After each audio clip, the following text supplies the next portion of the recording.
Don't open the door. There's a demon inside. The sentence cracked through Nathan Cross's mind like a silent bolt of lightning. Not because anyone had just whispered it to him, but because tonight's rain had dug up an old memory. Years ago, he had ignored the last call from his sister, and by the time he called back, it was too late. The rain hammered the windshield like a million nails, lashing at the gravel-pitted road. The dashboard clock read 11:47 p.m. Ahead.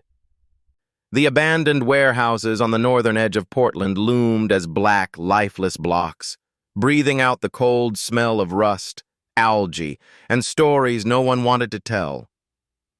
His Range Rover crawled over potholes, headlights sweeping across cracked brick walls and shattered windows. Nathan cranked the heater up, not for the cold, but for the unease tightening in his chest. He had meant to take the highway straight to his hotel on the avenue and let the night close without incident. But habit, and a stubborn pulse of instinct, had made him take the shortcut. As he rounded the third row of warehouses, something sliced through the curtain of rain. A small figure stumbling out from a rusted steel door, collapsing on the slick ground. Nathan hit the brakes. The SUV skidded over the gravel, jerked forward, then stopped hard. He was out the door in a heartbeat. The rain slapped his face like the hands of the night. "Mister!" The voice was small, hoarse from cold and fear. A boy, maybe 6, wearing a thin hoodie soaked to his skin, hair plastered to his forehead. His hands shook so badly they knocked together. Please help my mom." Nathan crouched, gripping the boy's narrow shoulders, hot from fever, trembling. "What's your name?" "Noah." The boy's hazel eyes were wide, brimming with rain and tears. "My mom's in there. They tied her up. They said she belongs to somebody." He bit his lip hard enough to draw blood. Wind groaned through the warped sheet metal, making the loose panels sing in pain. Nathan guided Noah into the SUV, cranked the heater, and threw a silver emergency blanket around him. "Stay here. Lock the doors," he said, calm but firm, the voice of a man who'd given orders in worse storms. "Don't take your eyes off that teddy bear." He pointed at the sodden brown bear on the seat beside him, Noah's anchor in this storm. "You'll come back, right?" "I promise." Nathan met the boy's eyes. A promise to Noah and to a ghost from his own past. From the rear compartment, he grabbed a flashlight, a multi-tool knife, leather gloves, and a roll of bandage. The flashlight beam flickered across a wall stained with rain, his shadow sliding beside it. The door Noah had escaped through hung ajar, hinges screaming each time the wind shoved it. Nathan slipped inside like another shadow. The smell hit him first. Old motor oil, wet wood, blood gone to rust, and metallic dust that numbed his tongue. The concrete floor was cracked, puddles catching the drips from the patched roof. A lone light bulb far above blinked, each flicker revealing the warehouse in cruel fragments. "Elena?" His voice was low, uncertain why he knew her name. Maybe Noah had choked it out between sobs, or maybe instinct had given him a name to save, so he wouldn't fail her like he failed his sister. No answer, only water dripping and weeds scraping against a wall. He moved deeper, light sweeping over wooden crates, empty steel racks, fresh boot prints in the mud. Then it froze. A rope looped around a steel post, pulled taut to the floor.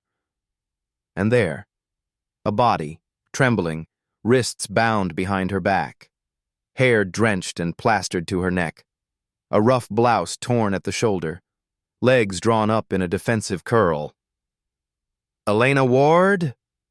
Nathan dropped to his knees, touching her shoulder. She flinched hard, as if she might shatter. "I'm here to help." Her eyes cracked open, unfocused in the dark. A fresh bruise shadowed one cheek. Her lips were split, dry. She tried to speak, but her throat only let out a broken wind through a ruined flute. Nathan's knife sliced through the rope. When it fell away, the deep red grooves on her wrists glared like the fingerprints of the night. "They're gone," Nathan said. He didn't know if it was true, but she needed to believe in a safe shore. "I'm Nathan. Noah's outside." "He's safe." The name Noah dropped a rope into her pit. She clutched it with a sob, then nodded, shivering. Nathan took her hand, the warmth seeping through the cold rain. "Can you stand?" She tried, only to collapse from the pain. Her jeans were torn at the knee, blood seeping from the scrape. As he caught her, his hand brushed the outside of her thigh, cold and rigid. The flashlight swept over pale skin and stopped at a fresh brand, a crude circle enclosing the letter C, burned deep into her flesh. Nathan heard the warehouse door slam in the wind, and an old memory flared. That night, years ago when his sister had called him while he was presenting to a boardroom of investors. He silenced the phone. The next morning they found her car abandoned on a rural road, hazard lights still blinking. The truth was never found. No one had saved her. Since then, every night Rain felt the same, a sentence unserved. "Let's go," Nathan said. He stripped off his long coat and wrapped it around her, covering the brand, not out of shame, but to give her back ownership of her body. "Lean on me." She nodded, then hesitated, eyes darting toward the shadows. "Paper bag. Under the rack." Nathan shone the flashlight. Under a rusted steel shelf lay a soaked paper bag, edges splitting. Inside were a nylon-wrapped file, a portable hard drive, and an old cassette tape. He shoved them into his backpack. They staggered to the door. The wind shoved in, bringing the stink of metal and rain. Noah's small face appeared at the SUV window, pressed against the glass, hope and fear swirling in his eyes. When he saw his mother, he burst into tears, flung the door open and froze, afraid to break her by touching her. "My boy," Elena rasped, her trembling hand finding his wet hair. "I'm here." Nathan helped her into the back seat, wrapped another blanket around her, propped the backpack as a pillow, and gave her a bottle of water. Noah climbed in beside her, a small sentry, arms around her shoulders, watching the dark like he'd learned what predators were. The engine growled to life, headlights tearing the rain. But in the rearview mirror, Nathan caught another light, a flashlight beam slicing across the warehouse wall before vanishing. He slowed, listening. Wind, rain, and faint footsteps crunching gravel. "Hold on," he said, shifting gears. The SUV surged forward, tires spitting up a rooster tail of water. In those 3 seconds, Nathan made a decision that would define everything that followed. No police. Not yet. Not here. In Portland, at this hour, every call went through names, and he could smell one name here like leaking oil. Vincent Caro. "Elena," he asked without looking away from the road. "Does anyone know you're here?" "They thought they'd taught me a lesson," she said, voice raw. "His name. Caro. He wants land. All of it. I've got what he fears most." "In that paper bag?" She nodded, eyes closing. "Hard drive, plans, names, invoices. I've got a backup in a safe in Seattle, but they found me first." She looked away, rain streaking the window. "They marked me so I'd remember who owns me." Her voice cracked on the word owns. Noah squeezed her hand. "I'll draw that mark, and someone will erase it," he said, like a child commanding the world to obey. He dug in his pocket and pulled out a small stone, gray, with a red streak slashing through it like lightning trapped in rock. This is my treasure. You keep it, so you remember you've got magic. Elena smiled faintly, then placed the stone in Nathan's palm. You keep it. You saved us. Let it keep you safe, at least until morning. Something tightened in Nathan's chest. The stone was cool, the red streak catching the dashboard's glow. He slipped it into his inner pocket, over his heart, the way one hides a vow. They pulled away from the warehouses. Behind them, the dark swallowed the secrets they'd just stolen from it. At the bend toward the main road, Nathan slowed, scanning both sides. Far off, twin headlights appeared, then vanished, like a whale's back surfacing in a black sea. He took a side route, threading through an industrial zone, then down a street lined with bare birches whipping in the wind. Your name is Nathan Cross? Elena asked after a while, like she was checking reality. They say you could buy the whole Oregon sky if you wanted. I used to think I could, Nathan said, half a smile, but the sky's not for sale. His eyes flicked to the mirror. Tonight, I'm just buying us some time. She fell quiet, maybe counting her losses, maybe adding up her hope. Noah drifted into a restless sleep, head on her shoulder, arms still clamped around her. Nathan could hear the weight in the backpack, truth heavy enough to tilt a city's balance. He took the river road north. The water below swelled under the rain, black muscle shifting in the current. Instead of heading straight for the bridge, he ducked under it, parking in the shadow of 2 freight containers. Engine off. Rain drummed the roof. We'll hide here 10 minutes, Nathan said softly. I need to check you for injuries. He handed her antiseptic wipes and bandages. I'll turn around. Take care of your shoulder and knee. If you get dizzy, tell me. Noah drew the curtain between the seats for her privacy. Nathan watched the rain streak the glass, each line a brushstroke of survival. In his head, he mapped their next moves, the safest route to a hideout, hotels not tied to Caro, names he could call at midnight, and the hardest question, was Seattle already a trap? The curtain parted. Better, Elena whispered. A strip of white gauze crossed her shoulder, a new border. Nathan gave her a warm bottle of water, his hand lingering for a heartbeat longer than necessary, passing her something wordless. Trust me. You haven't asked why I have those things, she said, eyes toward the backpack. I will, Nathan said. But not tonight. Tonight the only thing that matters is we're all still here. A flicker of a smile crossed her tired face. So what will you do, Nathan Cross? Buyer of time? Repay a debt, he said, turning the key. And stop a man who thinks he can brand his ownership onto someone's life. The engine rumbled again. They slipped from the bridge's shadow into the sparse traffic. Overhead, a green sign glowed, the highway north. Nathan didn't merge right away. He looped a feeder road, checked his mirrors, counted the gaps between taillights, measured distance like survival math. Only after 3 changes of course and 2 brief stops did he join the highway. Behind him, Noah slept against his mother's side, Elena watching the wet city slide past like a film in reverse. Nathan touched the stone in his pocket. For the first time in years, the promise he'd made to the dead and the promise he'd made to the living were the same.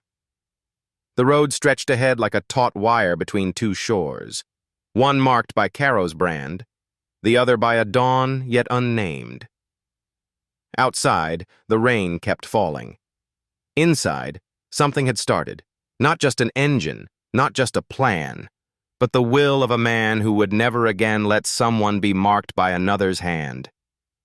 And as the SUV left the city, slicing through the wet blacktop, Nathan knew one thing. This night of rain and fate was far from over, but it had already changed course.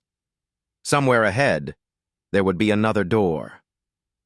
This time, when he opened it, justice would be waiting. The rain didn't let up. It clung to the highway like it meant to erase the world, washing away every line on the asphalt, every reflection in the glass. The SUV hummed north, its headlights carving a narrow tunnel through the dark. But Nathan's mind was miles ahead, already running the possible routes, the possible traps. In the back seat, Noah had drifted into a light, feverish sleep, his head slumping against his mother's shoulder.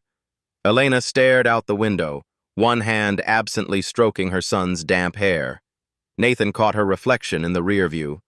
Her eyes weren't blank, but calculating, the way a survivor counts the seconds between strikes. They were safe for the moment. And yet, the moment was the only thing they could trust. Nathan's phone vibrated in the center console. He didn't need to pick it up to know what number would flash there. His security team, men and women he paid generously to protect his interests, to keep trouble away from his name. And yet, he hesitated. If he answered now, if he told them what happened, it would trigger a chain reaction he couldn't control. Local police, press inquiries, and a dozen whispered calls that might reach the wrong ears. Vincent Caro's network was deep enough to choke a city block before anyone could cry for help. Why haven't you called the police? Elena's voice broke through the hum of the tires, softer than the rain, but heavier than its weight. Nathan glanced at her in the mirror. Because the minute we do, Caro will know you're still alive, and that you have what he wants. Her gaze didn't waver. You think he doesn't already know? Oh, he knows you're missing, Nathan said. What he doesn't know is that you're sitting in my car, or that your evidence is still in one piece. That gap, those hours, are all the advantage we have. Elena leaned back, closing her eyes. So we just run? Not run, Nathan corrected. Move carefully. Change direction before he can predict it. Pick our ground before we fight. He paused. I've been in enough wars to know. Sometimes the first battle is just keeping the enemy from knowing you've drawn a weapon. Outside, the lights of Portland were dissolving into open dark. They were heading for the Cascade foothills, an indirect route to Seattle, far from the main interstate. Elena shifted, wincing. What happens when we get there? Nathan didn't answer immediately. The truth was, Seattle wasn't a safe destination. It was a vault they had to open, but it might already be under Caro's watch. Still, they needed what was inside, if only to know how dangerous the truth could be. He said, We get the rest of your evidence, then we figure out how to use it without ending up in the river. In the back seat, Noah stirred, blinking against the dim interior light. Are we there yet? Not yet, buddy, Nathan said, softening his voice. We've got a few more turns to make before we rest. Noah nodded sleepily, then pressed closer to his mother. As long as you're here, he mumbled to her. Elena kissed his hair, her lips trembling. Nathan's mind ticked back to the brand on her leg. Caro didn't just deal in threats, he dealt in ownership. He left marks that didn't fade, the kind that made people think twice before crossing him again. Nathan had seen that kind of cruelty before, in war zones, in boardrooms. It was all the same language, just written with different tools. A sign for a rest stop appeared ahead. Nathan ignored it, taking the next unlit exit instead. The ramp curved down into a stretch of road lined with pine and fir, their dark silhouettes swaying like they were listening. Where are we going? Elena asked. Someplace Caro's people won't think to look, Nathan said. I have a cabin out here. I use it when I need to disappear for a few days. The cabin was a lie. It was a decommissioned ranger station he'd bought under a shell company, a place with no cameras, no cell signal, and no neighbors for miles. 15 minutes later, they turned onto a dirt road. The headlights caught a weathered wooden sign half swallowed by moss. Nathan slowed to navigate the ruts, each bump rocking Noah deeper into sleep. Finally, the trees opened to reveal a squat, timber-framed building with a tin roof that gleamed in the rain. Nathan parked close to the door. "We'll stay here until dawn," he said, cutting the engine. Inside, the station smelled faintly of cedar and dust. Nathan lit a kerosene lamp, its warm glow pushing back the shadows. He handed Elena a towel and a change of clothes from a sealed storage box, cargo pants and a thermal shirt, not her size, but dry. Noah got a flannel shirt that hung on him like a blanket. While they changed, Nathan boiled water on a small propane stove. He poured mugs of tea, setting them on the table with a tin of crackers. Elena wrapped her hands around the mug, eyes following the steam. "You didn't have to do this," she said. "Yes, I did," Nathan replied. "And you're going to have to trust me a little longer." Her eyes narrowed. "Trust isn't free." "I know," he said, "but neither is survival." They sat in silence for a while, the rain softening outside. Somewhere in the dark, a branch cracked, and Nathan's head snapped toward the sound. It was probably nothing, a deer, wind, but his gut didn't believe in coincidences. He met Elena's gaze. "If anyone comes before dawn, we leave everything and get to the car. Understood?" She nodded, her hand instinctively finding Noah's. Nathan leaned back, but his mind stayed awake, calculating moves, counting risks. They had evidence. They had a head start. What they didn't have was time. And he knew, as surely as he knew the weight of the stone in his pocket, that the decision not to call the police had already set the board. From here on, every move would be theirs, or Caro's. There was no middle ground. The rain had thinned by dawn, but it hadn't stopped.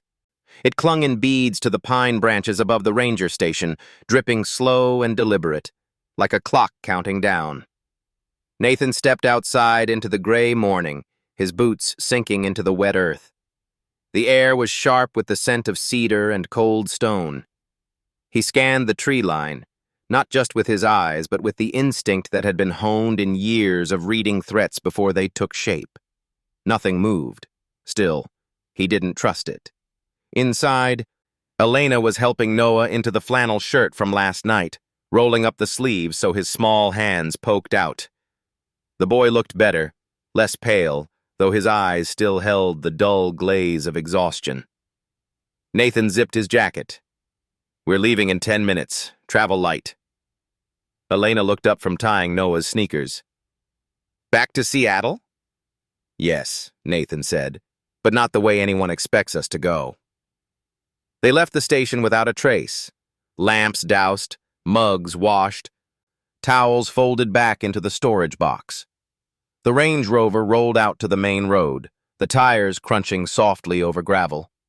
For a while, it was only the hum of the engine and Noah's quiet questions. "How far is Seattle? Will it still be raining there? Can we get pancakes?" Until Nathan noticed the glint in the side mirror. 2 cars back, dark sedan, no plates on the front. He didn't mention it yet. He took the next right, a road that wound between thick stands of fir. The sedan followed. Elena noticed his glance at the mirror. "What is it?" she asked under her breath. "Stay calm," Nathan said. "We're being followed." Her grip on Noah's knee tightened. "How sure are you?" "Sure enough." He adjusted his speed, slower on the straight, then accelerating on the curve. The sedan matched him, neither overtaking nor falling away. Noah craned his neck toward the rear window. "That car's been there a long time," he said, frowning. Nathan's mind was already mapping the county roads from memory. He couldn't outrun them in a straight chase. Not with Noah in the back, but he could disappear. He turned onto a narrow bridge, the planks rattling under the SUV's weight. Beyond it, the road split. One way toward the interstate, the other into a stretch of rural back roads that locals used but outsiders avoided. He took the latter. The sedan followed. Nathan reached into the center console, flipping open a hidden compartment. Inside, a second phone, a folding map, and a small, weathered revolver in a leather holster. He slid the phone into his jacket and set the map on his lap without taking his eyes off the road.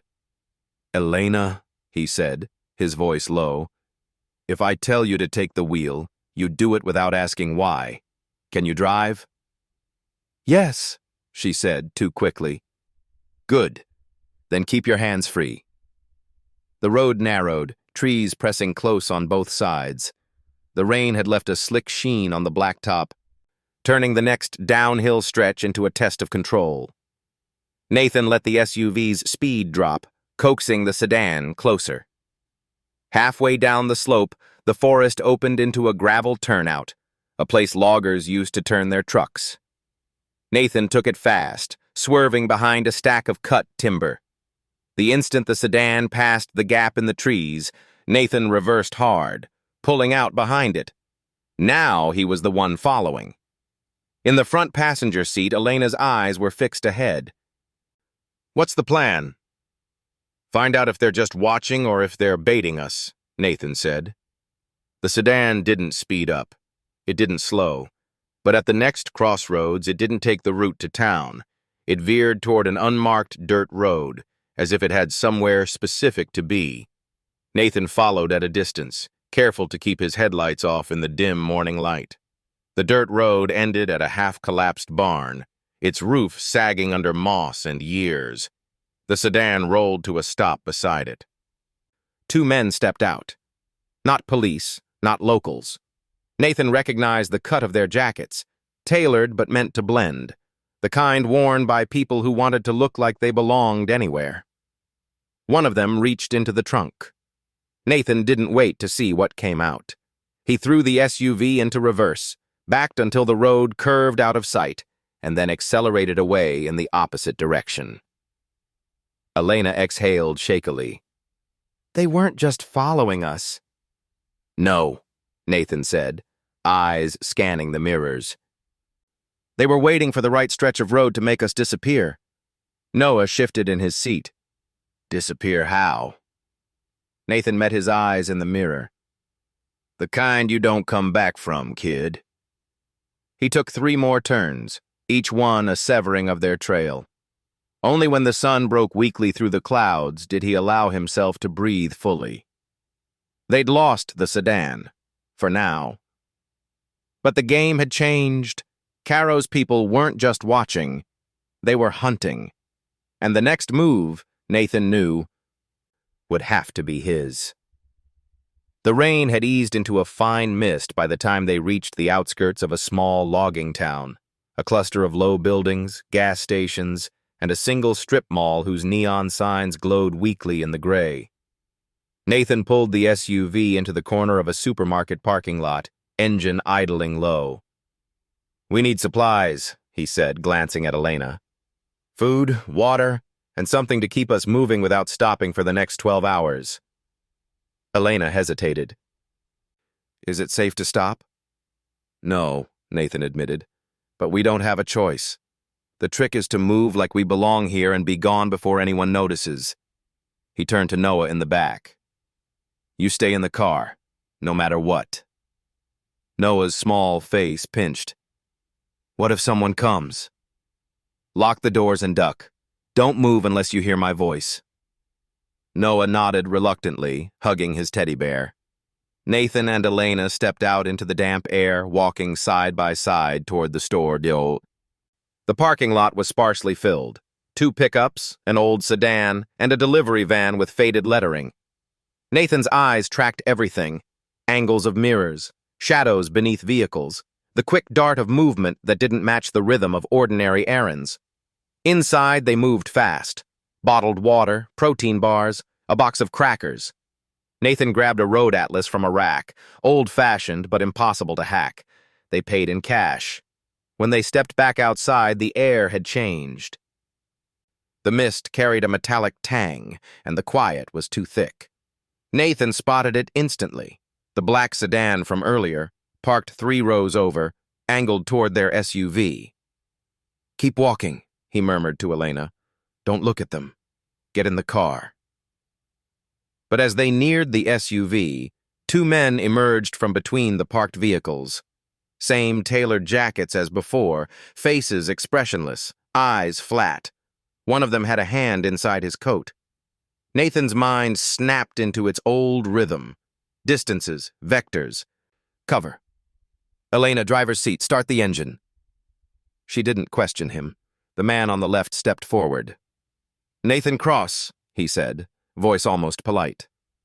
Mr. Caro would like a word. Nathan kept moving.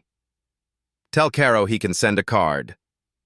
The second man's hand came out of his coat, and with it the glint of steel. And then, before Nathan could react, there was a sudden, sharp sound from the SUV. The blare of the horn, over and over in frantic bursts. Both men froze, startled. Noah. Nathan didn't waste the moment. He slammed his shoulder into the nearest man, knocking him sideways into the second. The pistol clattered to the asphalt. Elena floored the accelerator, swinging the SUV toward them. Nathan yanked the rear door open and dove inside just as the tires squealed. The men shouted, one stumbling back to avoid being clipped. The black sedan roared to life behind them. Hang on! Elena shouted, swerving toward the lot's far exit. The SUV jolted over a speed bump. Tires spitting water. The black sedan followed, closing the gap. Nathan twisted in his seat, catching sight of one man leaning out the passenger window, something metallic in his hand. Before he could fire, Elena took a hard right, forcing the SUV between two delivery trucks idling behind a diner. The sedan overshot the turn, its brakes screaming. Straight through, Nathan told her. There's a service road behind the lot, leads to the highway. She didn't hesitate. They shot out onto the narrow lane, the diner's neon vanishing behind them. Nathan looked back. No sign of the sedan yet. In the passenger seat, Noah was grinning despite the fear. I saw them sneaking up, he said breathlessly. So I hit the horn like in the movies.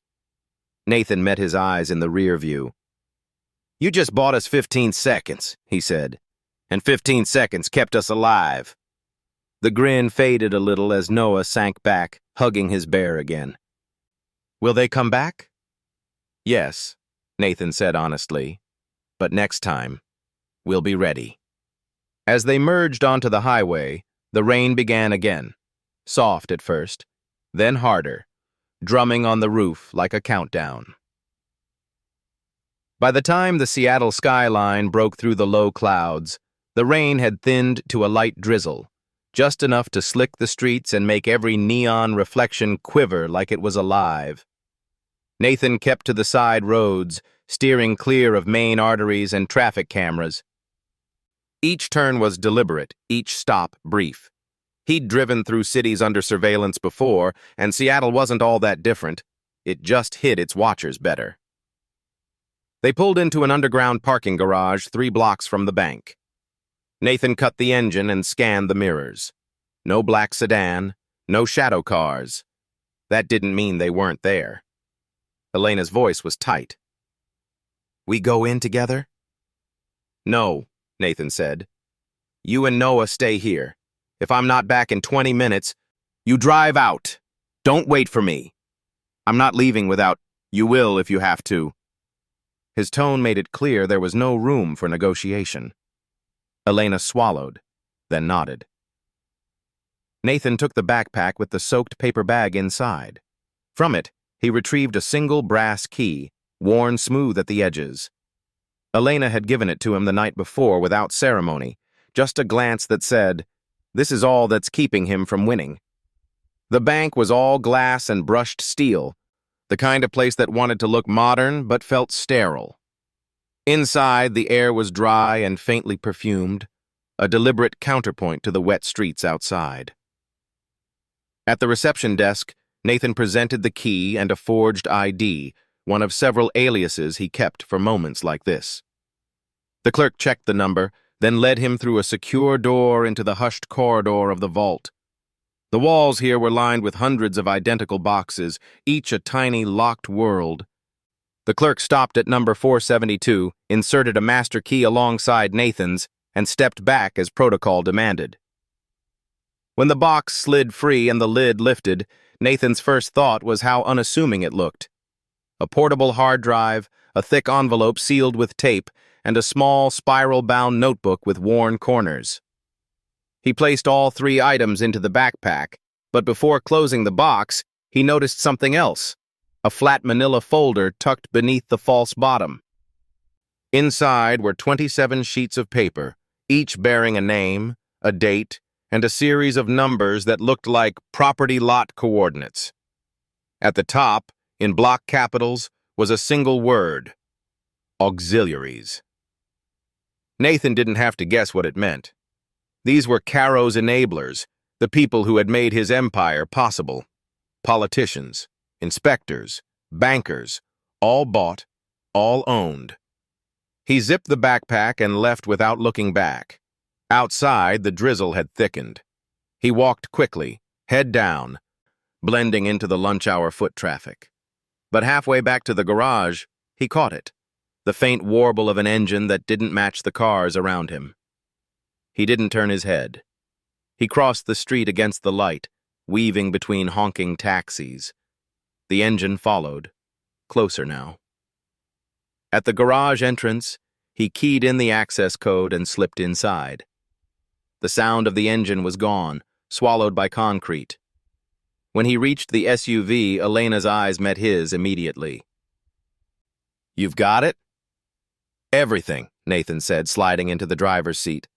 "And more than we thought." He started the engine, pulling out into the slow stream of downtown traffic. This isn't just about land deals anymore. Caro's holding half the city in his pocket. Elena's jaw tightened. "Then we have to end it." Nathan nodded, but he knew ending it would mean more than just handing over the files. It would mean surviving the next few days, and Caro would throw everything he had into making sure they didn't. In the back, Noah looked from one to the other. "Does this mean we can go home now?" Nathan met Elena's eyes in the mirror. "Not yet," he said quietly. "First, we make sure Caro never comes looking for you again." The light ahead turned green, and Nathan eased forward. But even as the traffic swallowed them, a shape slid into the lane 2 cars back. A dark sedan, headlights dim. The hunt wasn't over. It had only gotten sharper. The rain followed them south. By the time they left the sprawl of Seattle behind, the clouds had lowered into a dark ceiling, making the highway feel like a tunnel. Nathan drove with one eye on the road and the other on the mirrors. The black sedan from earlier had kept its distance, never pushing close, never dropping entirely out of sight. A predator keeping pace. Elena leaned forward from the back seat. "Where are we going?" "I thought we'd take the evidence to someone in Seattle." "We will," Nathan said. "But not yet. First, we go to Salem. There's a place there I need to see, a place Caro thinks no one knows exists." Her brow furrowed. "How do you—" Nathan tapped the notebook from the safe deposit box. "There's an address in here, buried between fake ones, and the handwriting's different on that line. Someone added it after the fact. I think whoever put this together wanted it to be found." Noah, half asleep against his seatbelt, murmured, "Is Salem far?" "Far enough for us to be ready by the time we get there," Nathan said. They reached Salem just after dusk. Streetlights glowed in halos through the mist, casting wet reflections across the pavement. Nathan took a back road lined with shuttered storefronts and faded signs until he turned into an alley beside an abandoned law office. "This is it," he said. The building didn't look like much.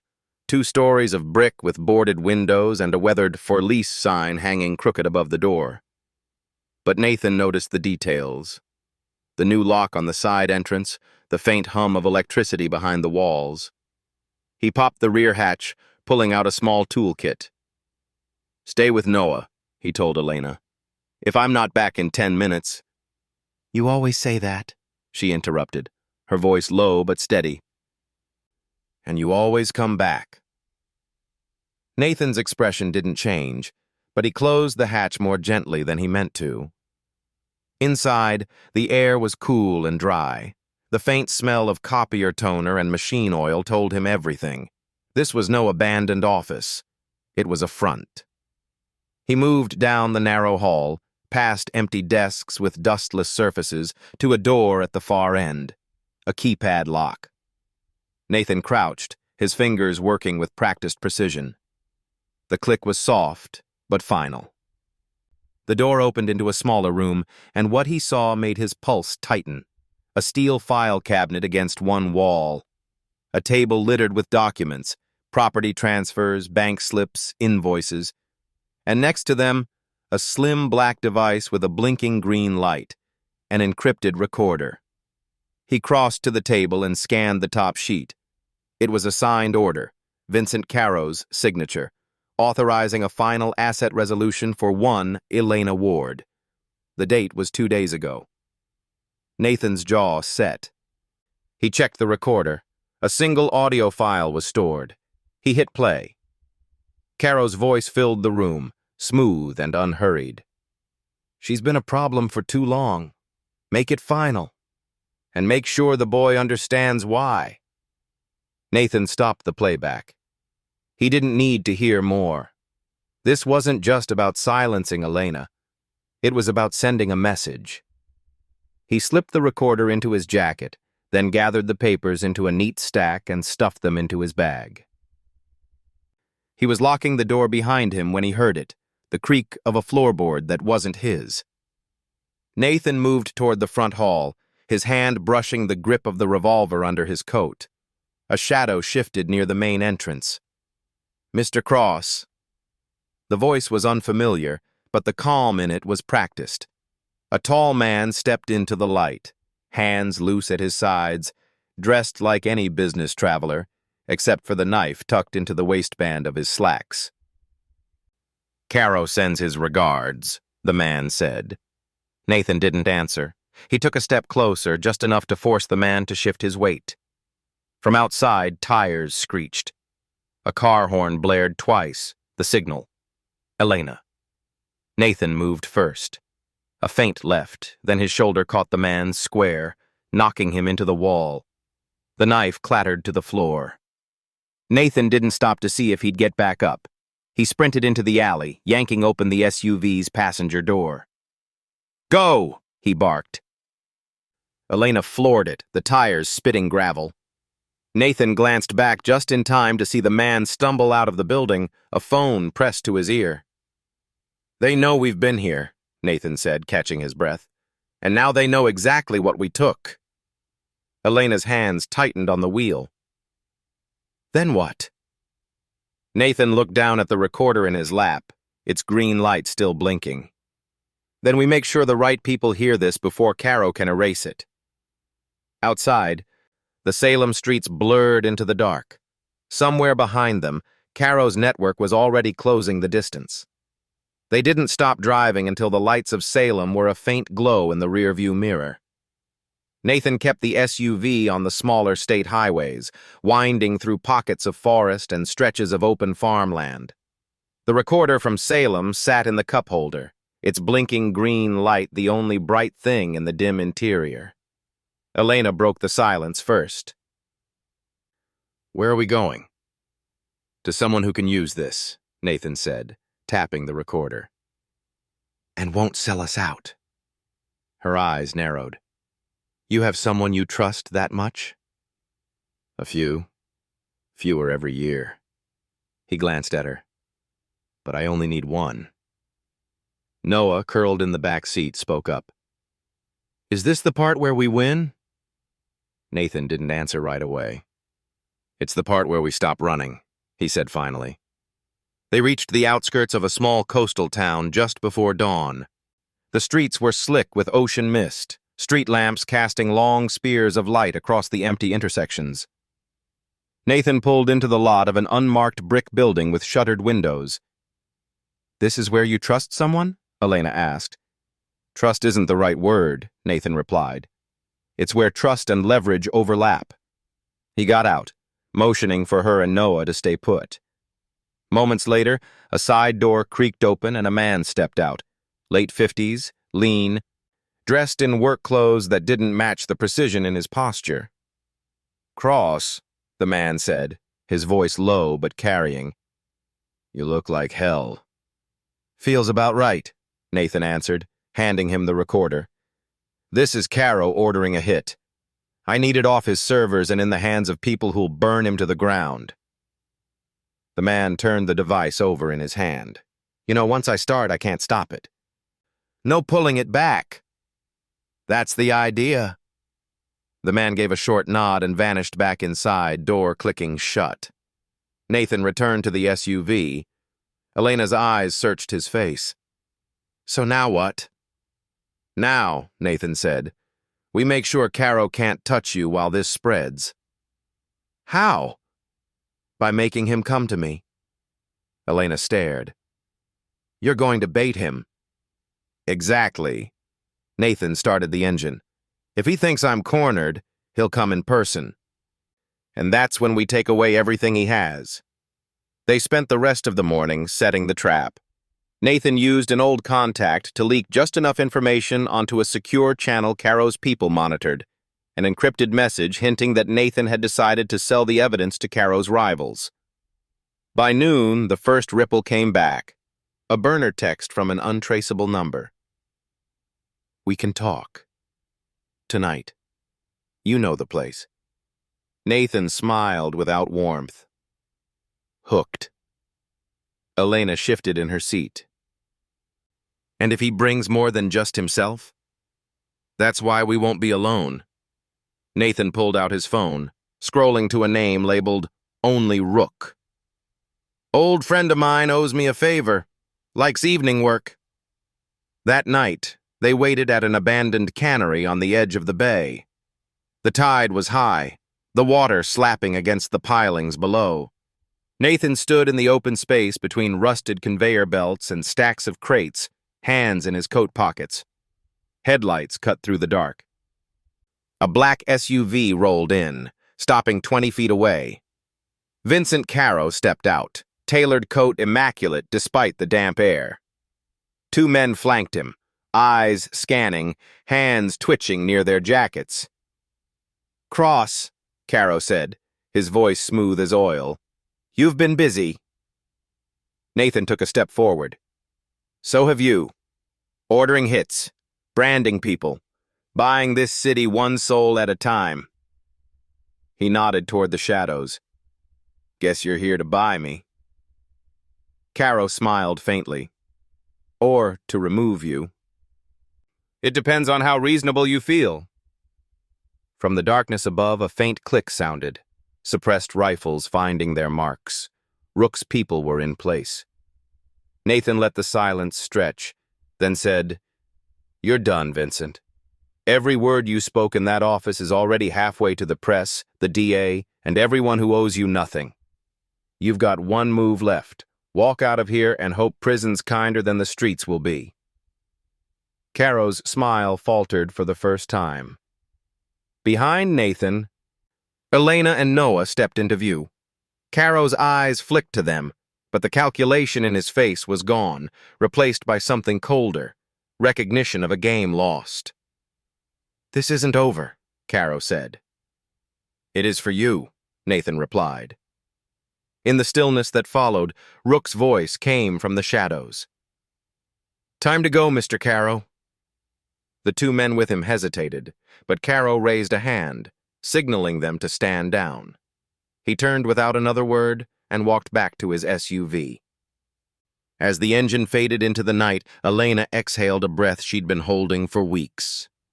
Nathan glanced down at Noah, who was gripping the stone with the red streak like it was a shield. "Is it over?" Noah asked. "Almost," Nathan said. "But now we finish it on our terms." The bay was still as glass when Caro's SUV disappeared into the dark. Nathan didn't move until the taillights were gone. Only then did he turn to Rook, who stepped out from the shadows with two of his people, both armed, both silent. "He's not running yet," Rook said, "but he's rattled." "That's the point," Nathan replied. "When a man like Caro feels the walls closing in, he retreats to the place he thinks is untouchable." Rook's eyebrow lifted. The mansion. Nathan nodded. That's where he keeps the backups. The paper, the drives, the things he doesn't trust even his own men with. We take that, and there's nothing left to rebuild with. They moved fast. By midnight, the team was on the road south. 2 vehicles in staggered formation. Rook's black van in the lead, Nathan's SUV behind with Elena and Noah. The mansion sat on a bluff outside a gated community, surrounded by dense forest and a high wall. Security cameras crowned the gates, and 2 guards in tactical coats stood at the entrance. Nathan didn't intend to use the gates. They parked a quarter-mile away, headlights off. The forest smelled of pine and wet earth as they slipped between the trees, following an old service trail Nathan had scouted years before. From the ridge, the mansion glowed in the moonlight. 3 stories of glass and stone, its windows like watchful eyes. Nathan crouched beside Elena. You and Noah stay here until I signal. She started to protest, but he cut her off. This isn't about trust. It's about keeping him from ever getting near you again. Her jaw tightened, but she nodded. The breach was surgical. Rook's team cut through a section of fence hidden by undergrowth, then slid into the shadows of the east wing.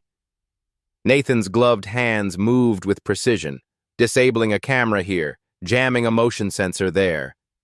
Inside, the mansion was all cold luxury. Marble floors, art lit like relics in a museum, the faint hum of climate control. They found the study on the 2nd floor, its door locked with a biometric pad.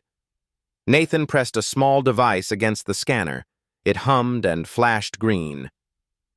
The door clicked open. The room smelled of leather and expensive whiskey. Against the far wall stood a heavy safe, taller than a man. Rook set to work with a portable drill. The metal groaned under the bit, but Nathan's eyes stayed on the windows. He didn't like the stillness. It was too complete. The safe opened with a sigh. Inside were rows of black binders, 2 portable hard drives, and a small cedar box. Nathan swept everything into a duffel. Then he opened the cedar box. Inside lay a stack of photographs, candid shots of officials, businessmen, and strangers in compromising situations. Every image was a chain, every face another piece of leverage. And near the bottom, a photograph of Elena, taken from across a street, Noah holding her hand. The date on the back was 3 weeks ago. Nathan's grip on the photo tightened until the edges curled. The shout came from the hall. Drop it! 2 guards, rifles raised. Behind them, Vincent Caro himself. His expression cool, but his eyes lit with something between fury and satisfaction. I wondered how long it would take you to come for this, Caro said. Nathan straightened, the duffel still in his hand. Long enough for your network to burn while you were looking the other way. Caro's smile was thin. You're not walking out of here. From outside, a sharp whistle split the air. The signal. Rook's people had looped the alarms. Nathan took 1 step forward, tossed the duffel to Rook, then slammed his shoulder into the nearest guard. The rifle barked once, the shot going wide. The room erupted into chaos. Shouts, the crash of furniture, the rapid thud of boots on marble. Nathan moved through it like water, focused only on the door. Behind him, Rook's team covered the retreat, their suppressed weapons coughing quietly. They burst out into the night, racing for the gap in the fence. Elena was already there, Noah clutched in her arms. The moment they were through, Rook triggered the charge he'd planted, small, controlled, enough to fry the remaining electronics in the east wing. By the time Caro's guards regrouped, the forest had swallowed them. Back on the road, Nathan unzipped the duffel just enough for Elena to see the contents, the drives, the binders, the photographs. It's over, she whispered. Not until this is in the right hands, Nathan said. But yes, Caro's untouchable place just got touched. Noah leaned forward from the back seat. Does that mean he can't find us anymore? Nathan glanced at the photo of Elena and Noah, now folded neatly into his jacket pocket. It means he'll never get the chance. The first night without running felt almost unreal. Nathan's estate sat on the edge of the Sound, where the wind carried salt and the distant murmur of waves. It wasn't ostentatious. Modern lines, wide glass, warm light spilling across polished wood floors, but it was built like a fortress. The kind of place you could lock down and breathe for the first time in weeks. When they arrived just past midnight, Elena hesitated at the front door, Noah's small hand in hers. "This is your home?" she asked quietly. "It's ours for as long as you want it to be," Nathan replied. Inside, the scent of cedar and the faint crackle of the fireplace made the air feel impossibly gentle. Noah broke away first, padding across the rug to crouch in front of the flames, holding his hands out like he was collecting warmth for later. Elena's shoulders eased, just a fraction. Nathan set the duffel, now stripped of its most dangerous contents, on the kitchen island. Rook had already taken the drives, binders, and photographs to his secure contacts. By morning, the first leaks would hit the networks. Within days, Caro's name would be a headline that couldn't be bought away.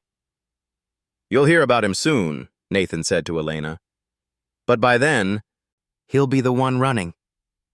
She leaned against the counter, watching Noah trace shapes in the rug with his fingers. "And if someone else takes his place? Then they'll know what happens when you brand people like property," Nathan said. "And they'll think twice." Later, when the house was quiet, Nathan found Noah in the guest room, arranging his few belongings on the nightstand. In the center, he placed the gray stone with the red streak. "Still your treasure?" Nathan asked. Noah nodded. "But now it's for here. So I remember this is the place we're safe." Nathan felt the corner of his mouth lift. "That stone saved me, you know.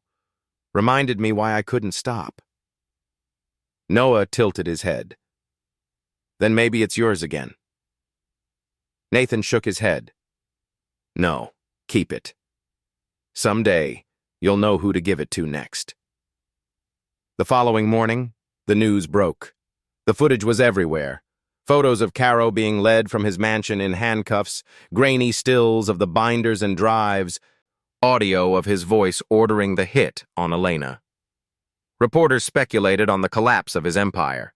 Pundits called it one of the most significant corruption takedowns in years. Elena sat on the couch with a blanket around her shoulders, watching without speaking. When the segment ended, she turned the TV off. "It feels empty," she admitted. "Like I should feel more." "You will," Nathan said, "but it's not going to happen all at once. Healing never does." That afternoon, Nathan took them down to the small pier at the edge of the property. The tide was out, revealing slick rocks and the pale curve of sand. Noah darted ahead, leaping from plank to plank. Elena stood beside Nathan, her hair stirring in the wind. "I don't know how to thank you." "You don't have to," he said. "Just live. That's enough." For the first time in weeks, her smile wasn't shadowed. That night, as rain began again outside, Nathan sat by the fire with Noah curled against him, already half asleep. Elena came in from the kitchen, a mug of tea in her hands, and settled into the chair across from them. For a long while, none of them spoke. The fire cracked, the rain tapped the glass, and the weight of the past weeks began, slowly, almost imperceptibly, to lift. Nathan knew they weren't the same people who had stepped into that storm. But maybe that was the point. They weren't just surviving anymore. They were starting over. And this time, no one was going to take it from them. The years that followed settled into something almost ordinary, though Nathan never forgot how hard won that ordinary was. Caro's name became a cautionary tale, the kind whispered in boardrooms and backrooms as proof that no one was untouchable. His network collapsed in waves, resignations, indictments, quiet disappearances. For Elena, it meant walking through the world without flinching at shadows. For Noah, It meant growing up without the sound of locked doors echoing in his head. Nathan stayed in their lives, not as the man who had saved them, but as the man who stayed. On a crisp autumn afternoon 10 years later, Nathan sat on the back deck of the sound house, a blanket over his knees. The wind carried the tang of salt and the faint call of gulls. He watched as a taller, older Noah came up the steps, his hands shoved into the pockets of a worn jacket. "Got a minute?" Noah asked. Nathan nodded. From his pocket, Noah drew out the gray stone with the red streak, edges smoothed by years of being carried. He turned it in his fingers, the streak catching the sunlight like a quiet ember. "You gave this back to me when I was a kid," Noah said. "Told me someday I'd know who to give it to." Nathan's brow lifted. "And do you?" Noah smiled faintly. "Yeah, there's this kid at my school. Foster system. Keeps to himself. I saw him get shoved around in the hall last week. He looked the way I felt that night you found us." Nathan leaned back, letting the silence hold for a moment. "Then you know what to do." Noah closed his hand around the stone. "I'll tell him what it means, that it's for keeping safe until he can pass it on." Later that evening, Noah left for the library, the stone in his pocket. Nathan watched him go down the path toward the street, shoulders straight, stride steady. Inside, Elena was setting the table for dinner, her hair touched with silver now. She glanced toward the door. "He's giving it away, isn't he?" Nathan smiled. "Yeah, it's his now. Always was." Somewhere in the city that night, a boy Nathan had never met would feel the weight of the stone in his palm and hear the story behind it. He'd keep it close, maybe in a pocket, maybe under his pillow, until the day came when he found someone else who needed it more. And so the circle would keep turning, not just a symbol of survival, but of the promise that no one was truly alone if someone was willing to stay. Nathan stepped out onto the deck once more. The sound spread before him in silver ripples. The air was cold, the stars beginning to sharpen overhead. The real treasure, he thought, was never the stone. It was what it carried forward: trust, protection, and the quiet certainty that even the darkest nights could lead to a safe dawn. And as the tide moved in below, steady and unhurried, Nathan knew the circle was still open, still turning, to everyone who stayed with this story from the first page to the last. Thank you. This tale began with a single image: a boy running through the rain, carrying nothing but fear and a name to call for help. From there, it became something larger, a journey about survival, trust, and the ways we pass hope forward when the weight of the world says we shouldn't have any left. I am grateful for every person who believes that even in our darkest hours, the act of staying, truly staying, can change the course of a life. For those who have carried their own stone with the red streak through storms, may you find the moment to place it in someone else's hands. And to the readers, may you leave this story reminded that the real treasure is never the object itself, but the promise it carries.